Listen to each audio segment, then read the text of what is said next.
1절에서 5절. 우리는 여기서 솔로몬에 관한 이야기를 듣습니다. 의심할 여지 없이 선한 일로 그가 칭찬을 받아야 하고 본받아야 할 일입니다. 그는 주님을 사랑했습니다. 3절. 그를 향한 하나님의 사랑에 대해 특별히 주목했습니다. 그는 거기서 이름을 얻었습니다. 주님의 사랑을 받은 여디랴. 그리고 여기서 우리는 사랑하는 제자 요한이 가장 사랑으로 충만했던 것처럼 그가 그 사랑을 돌려주었음을 알 수 있습니다. 솔로몬은 지혜로운 사람이요 부자였으나 그의 가장 밝은 특징은 모든 성도, 심지어 가장 가난한 자의 성품인 주님을 사랑한 것입니다. 하나님을 사랑하는 모든 사람은 그의 예배를 사랑하고 그의 말을 듣고 그와 대화하기를 좋아하며 그와 친교를 나누기를 좋아합니다. 그는 그의 조상 다윗의 율례, 즉 다윗이 그에게 준 율례, 그의 죽어가는 아버지의 명령은 거룩하여 그에게 법과 같았더라. 또는 그의 조상 다윗이 자기보다 먼저 행한 하나님의 율례 가운데 행하여 하나님의 규례를 가까이하고 주의 깊게 지키며 부지런히 행하였다. 하나님을 진정으로 사랑하는 사람은 양심에 따라 그분의 규례대로 행할 것입니다. 그는 하나님의 영광을 위해 하는 일에 매우 자유롭고 관대했습니다. 그는 제사를 드릴 때 왕처럼 그의 큰 재산에 비례하여 번제물을 1000번이나 드렸습니다. 하나님께서는 풍성하게 심는 곳에 그에 따라 거두실 것을 기대하시며 하나님과 그분의 숭배를 진정으로 사랑하는 사람들은 종교에 드는 비용을 원망하지 않을 것입니다. 우리는 이 낭비가 무슨 소용이냐고 말하고 싶은 유혹을 받을 수 있습니다. 이 소들은 가난한 사람들에게 주어졌어야 하지 않습니까? 그러나 우리는 하나님을 섬기기 위해 마련된 것을 낭비라고 생각해서는 안 됩니다. 7일 동안 계속되는 절기임에도 불구하고 한 제단에서 그렇게 많은 짐승을 태워야 하는 것이 이상하게 보이지만 제단에 불은 제물을 드리는 사람들이 피할 수 있도록 제물 위에 내린 하나님의 사납고 강력한 진노를 나타내기 때문에 일반적인 불보다 더 빠르고 삼켜버리는 것으로 여겨집니다. 우리 하나님은 소멸하는 불입니다. 패트릭 주교는 희생 제물의 연기가 흩어지지 않고 곧게 버든 기둥을 타고 곧장 올라간다는 유대인의 전통을 인용합니다. 그렇지 않으면 여기처럼 많은 희생 제물이 드려질 때 참석자들이 질식했을 것입니다. 여기에 그것이 좋은지 아닌지 의심할 수 있는 것이 있습니다. 바로의 딸과 결혼한 것. 1절. 우리는 그녀가 개종했다고 가정할 것입니다. 그렇지 않으면 그 결혼은 합법적이지 않았을 것입니다. 그러나 만약 그렇다면 분명히 바람직하지 않았습니다. 주님을 사랑하는 사람은 주님을 위해 주님의 백성 중 한 사람에게 자신의 사랑을 고정시켜야 했습니다. 하나님의 아들들과 사람의 딸들의 불평등한 짝짓기는 종종 해로운 결과를 가져왔습니다. 그러나 어떤 사람들은 그가 친구들의 충고로 그렇게 했다고 생각하고 그녀가 진실한 개종자라고 생각합니다. 이집트인의 신들은 그의 이방 아내들이 그를 숭배하도록 끌어들인 이방 신들 가운데서 고려되지 않았기 때문에, 그리고 이때 시편과 45편이 기록되었으며 이 결혼식은 그리스도, 특히 이방인 교회에 대한 교회의 신비로운 후원의 전형으로 만들어졌습니다. 아브라함이 산당에서 예배함으로써 백성들도 그렇게 하도록 유혹한 것. 아브라함은 산에 제단을 쌓고 숲에서 예배를 드렸습니다. 거기서 관습이 생겨났고 신성한 법이 그들을 한 곳으로 제한할 때까지 적절했습니다. 다윗은 방주를 지키고 산당을 돌보지 않았지만 솔로몬은 다른 일에서는 아버지의 규례대로 행했지만 이 점에 있어서는 그에게 미치지 못했습니다. 그는 희생에 대한 큰 열심을 보여주었지만 순종하는 것이 더 좋았을 것입니다. 이것은 불규칙한 일이었습니다. 아직 집이 지어지지 않았지만 주님의 이름으로 장막을 치고 방주가 그들의 단결의 중심이 되었어야 했습니다. 그것은 신성한 제도에 의한 것이었고, 그것으로부터 산당들이 분리되었지만, 그들이 오직 하나님만을 경배하고 다른 일들에서는 규칙에 따라 경배하는 동안, 그는 그들의 연약함을 은혜롭게 간과하고 그들의 봉사를 받아주셨으며, 솔로몬은 산당에서 분향할지라도 주님을 사랑했으며, 사람이 하나님보다 더 엄격하지 않게 하셨다는 것이 소유되었습니다. 여기에는 하나님께서 솔로몬에게 베푸신 은혜로운 방문과 그 안에서 하나님과 나눈 친교에 대한 기록이 있는데, 이는 왕국의 모든 부와 권력보다 솔로몬에게 더 큰 영광을 가져다 주었습니다. 이 방문의 상황, 5절. 장소. 그곳은 기브온에 있었는데, 성막과 번번한 제단이 있었기 때문에 그곳은 큰 산당이었으며 유일한 곳이어야 했습니다. 솔로몬은 그곳에서 큰 제사를 드렸고, 하나님은 다른 어떤 산당보다 그곳에서 그를 더 많이 소유하셨습니다. 우리가 예배에서 규칙에 가까워질수록 하나님의 임재의 표징을 기대해야 할 이유가 더 많아집니다. 하나님께서 그분의 이름을 기록하는 곳에서 우리를 만나주시고 축복해 주실 것입니다. 시간. 그 풍성한 제사를 드린 다음 날 밤이었습니다. 우리가 하나님의 일에 풍성할수록 우리는 그분 안에서 더 많은 위로를 기대할 수 있습니다. 낮이 바빴다면 밤은 그분 안에서 편할 것입니다. 침묵과 은퇴는 하나님과의 친교에 도움이 됩니다. 그분의 가장 친절한 방문은 종종 밤에 이루어집니다. 방식. 잠들었을 때, 감각이 잠겨 있을 때, 하나님께서 그의 마음에 더 자유롭고 즉각적으로 접근하실 수 있는 것은 꿈속이었습니다. 이런 방식으로 하나님께서는 선지자들에게 그리고 개인에게 자신의 유익을 위해 말씀하시곤 하셨습니다. 이러한 신성한 꿈은 의심할 여지 없이 다양한 허영심이 있는 꿈과 분명히 구별될 수 있었습니다. 하나님께서 그에게 은혜로운 제안을 하셨으니 그것이 무엇이든지 그가 선택해야 할 은혜. 5절. 그는 하나님의 영광이 자기 주위에 비치는 것을 보았고, 내가 내게 무엇을 줄까 구하라는 음성을 들었습니다.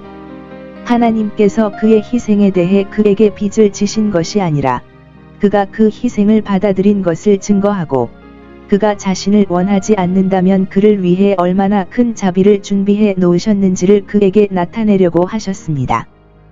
따라서 그는 자신의 성향을 시험하고 믿음의 기도에 영광을 돌릴 것입니다. 이와 마찬가지로 하나님께서는 우리를 겸손히 여기시며 구하는 대로 무엇이든지 얻게 해 주신다는 확신을 주심으로 우리가 행복할 수 있도록 준비시켜 주십니다. 우리는 무엇을 더 할까요? 구하라 그리하면 너희에게 주실 것이니라. 이에 솔로몬은 하나님께 경건한 간구를 드렸다. 그는 이 제안을 기꺼이 받아들였습니다. 우리는 왜 아하스처럼 구하지 아니하겠노라 한 것과 같은 제안을 소홀히 하는가? 솔로몬은 하나님의 은혜가 그를 도우시는 가운데 잠결에 기도했지만 그것은 생동감 있는 기도였습니다. 우리가 가장 신경을 쓰고 깨어 있을 때 가장 큰 인상을 주는 것은 일반적으로 잠을 잘 때도 영향을 미치며 때때로 꿈을 통해 우리의 마음이 무엇에 집중하고 맥박이 어떻게 뛰는지 알 수 있습니다.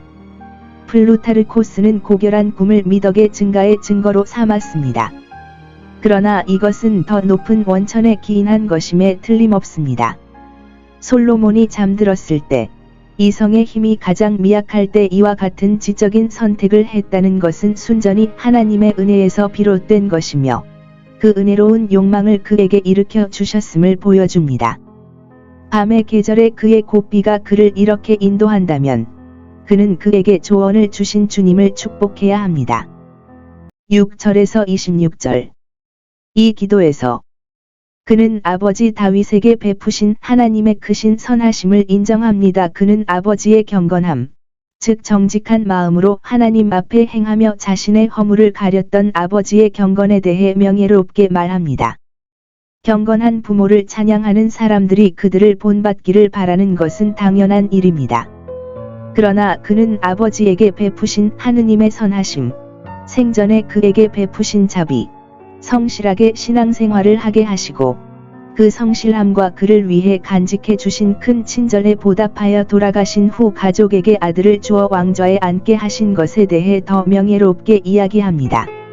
자녀들은 부모에게 베푸신 하나님의 자비, 다윗의 확실한 자비에 대해 하나님께 감사해야 합니다. 하나님의 은총은 우리보다 먼저 간 사람들의 손을 통해 우리에게 전해지는 것을 볼 때 두 배로 달콤합니다. 수반되는 것을 영속시키는 방법은 그것이 지금까지 보존된 것을 하나님께 축복하는 것입니다. 그는 자신이 부름받은 그 위대한 신뢰를 수행하기에 자신의 부족함을 소유하고 있습니다. 그리고 여기에 지혜를 구하는 그의 청원을 강제하기 위한 두 가지 간구가 있습니다. 그가 다윗의 후계자이기 때문에 그의 자리가 지혜를 필요로 한다는 것. 주께서 매우 지혜롭고 선한 사람인 다윗 대신에 나를 왕으로 삼으셨나이다. 주여, 내게 지혜를 주셔서 그가 행한 일을 지키고 그가 시작한 일을 계속할 수 있게 하소서. 그리고 이스라엘의 통치자였기 때문입니다. 주여, 내게 지혜를 주사 잘 다스릴 수 있게 하옵소서. 그들은 많은 백성이니 조금도 돌보지 아니하면 다스리지 못하겠고 주께서 택하신 주의 백성이니 주를 위하여 다스림을 받으리니 지혜롭게 다스릴수록 주께서 그들에게서 더 많은 영광을 얻으시리이다 라고 기도했습니다. 그는 그것을 원했습니다. 그는 자신의 부족함을 겸손하게 인식한 사람으로서 주여, 나는 어린아이에 지나지 않사오니 아버지는 지혜로운 사람이라고 불렀지만 나는 나가거나 들어오는 법을 알지 못하며 통치자의 일상적인 일과 같이 많은 것을 할 줄도 알지 못하나이다 라고 간구합니다. 여기에 솔로몬의 지혜에 대한 사례가 나와 있는데 이는 최근에 그에게 내려진 보조금이 그에게 실질적인 영향을 미쳤음을 보여줍니다. 그 증거는 그가 탁월했다는 것은 의심의 여지가 없지만 국가의 신비와 평의회의 정책에서 나온 것이 아니라 정당과 정당 사이의 원인에 대한 재판과 결정에서 가져온 것이며 왕자들은 재판관에게 맡기더라도 그것을 인식하는 것이 자신보다 낫다고 생각해서는 안 됩니다. 관찰하라. 이 사건은 변호사가 아니라 당사자들에 의해 시작되었지만 비록 여자들이었지만 솔로몬처럼 날카로운 눈으로 옳고 그름을 분별해야 하는 사람에게는 더 쉬웠습니다. 이 두 여인은 창녀였고 공처를 지켰으며 남편에 대한 언급이 없기 때문에 그들의 자녀는 음행으로 태어났다고 생각하는 사람들도 있습니다. 이 사건이 솔로몬 앞에 제기되기 전에 하급 법정에서 심리되었고 재판관들이 판단할 수 없는 특별한 사안으로 판명되었기 때문에 솔로몬의 지혜로운 판단이 더 주목받을 수 있었을 가능성이 높습니다. 한 집에 함께 살던 이 두 여인은 서로 사흘 만에 각각 아들을 낳았습니다.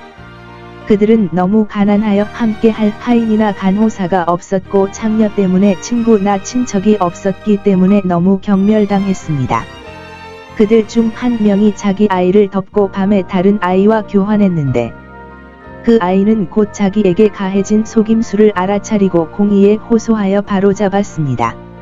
어린아이들이 얼마나 불안한지, 그들의 삶이 얼마나 불확실한지, 얼마나 많은 위험에 지속적으로 노출되어 있는지 살펴보십시오. 유아기는 사망의 음침한 골짜기요. 생명의 등불은 처음 켜졌을 때 쉽게 꺼집니다. 간호의 위험 속에서 그렇게 적은 수가 죽는다는 것은 자비의 경이로움입니다. 그 시대에는 음행으로 낳은 자녀가 지금보다 훨씬 더 좋았으니 창녀들은 그 당시에는 자녀를 사랑하고 간호하며 헤어지기를 싫어했지만 지금은 멀리 보내거나 버려지거나 죽임을 당하는 경우가 많습니다. 그러나 마지막 날에는 사람들이 자연적인 애정이 없어야 할 위험한 때가 올 것이라고 예언되었습니다. 사건의 어려움. 문제는 법정에 데려온 이 살아있는 아이의 어머니가 누구인가 하는 것이었고 최종적으로 어느 쪽에 판결을 내릴 것인가 하는 것이었습니다. 두 어머니 모두 자신의 주장에 대해 격렬하게 주장했고 깊은 우려를 나타냈습니다. 두 어머니 모두 자신의 주장을 굽히지 않았습니다. 한 사람은 이렇게 말했습니다. 다른 한 명은 아니요, 제 것입니다라고 말했습니다. 비록 죽은 자식을 매장하는 것이 다른 자식을 키우는 것보다 저렴할지라도 둘 다 죽은 자식을 소유하지 않을 것이지만 그들이 추구하는 것은 살아있는 자식입니다. 그러므로 살아있는 자녀는 소망이기 때문에 부모의 기쁨이니 죽은 자녀도 그렇지 않겠느냐? 이 사건의 어려움은 양쪽 모두의 증거가 없다는 것입니다. 이웃 사람들 중 일부는 아이들의 출생과 할례에 참석했을 가능성이 있지만 그들을 구별할 수 있을 만큼 그들을 많이 주목하지 않았습니다. 당사자들을 교수대에 세우는 것은 야만적인 일이었을 것입니다. 정의가 그녀 편이 아니라 가장 강인한 사람이 그녀에게 유리한 판결을 내렸을 것입니다. 강압적으로 수집된 증거는 거의 강조할 필요가 없습니다. 판사와 배심원들은 진실이 숨겨져 있을 때 그것을 찾아낼 수 있는 지혜가 필요합니다. 그것에 대한 결정. 솔로몬은 인내심을 가지고 양측의 말을 들은 후 증거를 요약합니다. 그리고 이제 법원 전체가 솔로몬의 지혜가 진실을 찾기 위해 어떤 길을 택할지 기대하고 있습니다. 한 사람은 뭐라고 말해야 할지 모르겠고, 다른 사람은 제비뽑기로 결정해야 할지도 모릅니다. 솔로몬은 칼을 들고 두 경쟁자 사이에 살아있는 아이를 나누라는 명령을 내립니다. 이것은 사건의 우스꽝스러운 결정과 그가 풀 수 없는 매듭을 잔인하게 자르는 것처럼 보였습니다. 율법의 현자들은 이것이 솔로몬의 지혜입니까? 그가 목표로 삼은 것을 거의 꿈꾸지 않았습니다. 왕의 마음. 그러한 왕의 마음은 찾을 수 없습니다. 살아있는 소와 죽은 소를 나누는 것에 관한 법이 있었습니다. 그러나 그것은 이 사건에 미치지 못했습니다. 그러나 그것은 진실의 효과적인 발견을 증명했습니다. 어떤 사람들은 솔로몬이 이 실험을 하기 전에 여인들의 표정과 말투를 보고 스스로 분별했다고 생각하지만, 솔로몬은 이것으로 모든 사람을 만족시키고 가짜를 침묵시켰다. 참된 어머니를 알기 위해 그는 아이가 가장 사랑하는 것을 시도할 수 없었으므로 아이를 가장 사랑하는 것을 시도해야 했습니다. 둘 다 어머니의 애정을 가장했지만 아이가 위험에 처했을 때 그들의 진실성이 시험될 것입니다. 그 아이가 자기 아이가 아니라는 것을 알면서도 그 아이를 차지하기 위해 다투는 여자는 그 아이가 나누어지는 것에 만족했습니다. 자기 아이를 덮어 씌운 여자는 참된 어머니가 그 아이를 갖지 못하게 하려고 이 일이 어떻게 되었는지를 돌보지 않았다. 내 것도 아니요 나누어 가지라. 이것으로 그녀는 자신의 칭호가 나쁘다는 것을 알고 솔로몬이 그렇게 발견할까 두려워했지만 자신을 배신하고 있다고는 거의 의심하지 않았지만 솔로몬을 진지하게 생각한 것 같습니다. 만약 그녀가 진정한 어머니였다면 이 살벌한 결정에 그렇게 쉽게 동의함으로써 아이에 대한 관심을 잃지 않았을 것입니다. 그러나 그 아이가 도살되어야 할 아이가 아니라 자신의 아이라는 것을 알고 있던 그녀는 대적에게 아이를 넘깁니다. 오, 내 주여. 살아있는 아이를 주옵소서. 26절에 그녀가 얼마나 간절히 부르짖는가? 전혀 보지 않는 것보다 그녀의 것을 보게 해주세요. 아이에 대한 이러한 부드러움으로 그녀는 죽은 아이를 덮은 부주의 한 어머니가 아니라 자신의 태에서 나온 아들을 불쌍히 여기며 그 죽음을 견딜 수 없는 살아있는 아이의 진정한 어머니인 것처럼 보였습니다. 솔로몬은 사건은 명백합니다라고 말합니다. 증인이 무슨 필요가 있습니까? 살아있는 아이를 그녀에게 주라. 너희 모두는 이 분해되지 않은 동정심으로 그녀가 그 아이의 어머니임을 알 수 있느니라 라고 말합니다. 부모는 자녀를 돌보고, 특히 자녀의 영혼을 돌보고, 거룩한 폭력으로 자녀를 불타는 곳에서 낙인 찍음으로써 자녀에 대한 사랑을 보여주어야 합니다. 부모는 자녀에게 의무를 다하는 자녀에게 위로를 받을 가능성이 가장 높습니다. 사탄은 사람의 마음을 가장하지만, 이것으로 그는 가식적인 척하고 하나님과 분열하는 것에 만족하는 것처럼 보이지만, 마음의 정당한 주권자는 모든 것을 갖거나 아무것도 갖지 않을 것입니다. 27절에서 28. 우리는 솔로몬이 그의 백성들 사이에서 얼마나 큰 평판을 얻었는지, 그의 통치의 용이성에 큰 영향을 미칠 수 있는 그의 지혜의 다른 사례들에 대해 들었습니다. 그들은 왕을 두려워하고 그를 매우 존경하며 어떤 일에도 그를 대적하지 아니하며 불의한 일을 행하는 것을 두려워하였으니 이는 하나님의 지혜, 즉 하나님께서 그에게 주기로 약속하신 지혜가 그 안에 있는 것을 보았기 때문에 만일 그것이 그의 앞에 오면 그가 반드시 그것을 발견할 줄 알았습니다. 이로 인해 그의 얼굴이 빛나게 되었습니다. 이것이 그를 강하게 했습니다. 이것이 그에게 전쟁 무기보다 더 좋았습니다. 이 때문에 그는 두려움과 사랑을 동시에 받았습니다.